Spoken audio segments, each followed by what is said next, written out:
नाज़रीन व सामीन, आज की भी दो बड़ी खबर लेकर आफरात की खिदमत में हाजिर हुआ हूँ। तो नाज़रीन व सामीन, अस्सलामु अलैकुम वरहमतुल्लाहि वबरकातुहू। आप तमाम का हमारे यूट्यूब चैनल अखबारुल हिंद पर इस्तकबाल है, खुश आमदीद है। नाज़रीन व सामीन, दो खबरों में से पहली बड़ी खबर है कि ईरान का पाकिस्तान पर मिज़ाइल हमला। पाकिस्तान ने ईरान को संगीन नताइज की धमकी दे दी।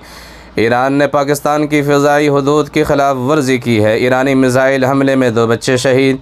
ईरानी मिज़ाइल हमले में 3 लड़कियां भी शहीद है। पाकिस्तान में तैनात ईरानी सफ़ीर से जवाब का मुतालबा। दोनों ममालिक के दरमियान हालात कशीदा हो सकते हैं।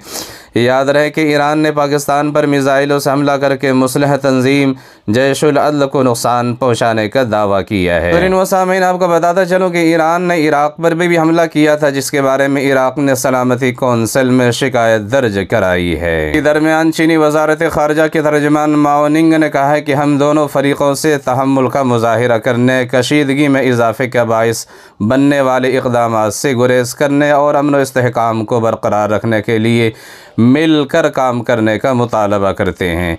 उन्होंने कहा है कि हम ईरान और पाकिस्तान दोनों को करीबी पड़ोसी और बड़े इस्लामी ममालिक समझते हैं। इसी बीच ये खबर भी सामने निकल कर आ रही है कि पाकिस्तान ने ईरानी सफ़ीर को मुल्क छोड़ने का हुक्म दे दिया है और पाकिस्तान ने तेहरान में तैनात पाकिस्तानी सफ़ीर को वापस बुला लिया है। नाज़रीन व सामीन, दूसरी बड़ी खबर है कि दारुल नदवतुल उलमा के नाज़िम आला हज़रत मौलाना सईदुर रहमान साहब आज़मी नदवी दामद बरकातुहुमुल आलिया की सेहत अल्हम्दुलिल्लाह पहले से बेहतर है। और जैसा कि आप वीडियो में देख सकते हैं, दुआ फरमाए कि अल्लाह तबारक व तआला हज़रत वाला को मुकम्मल सेहत याबी नसीब अता फरमाए और हज़रत का फैज़ ताम अता फरमाए।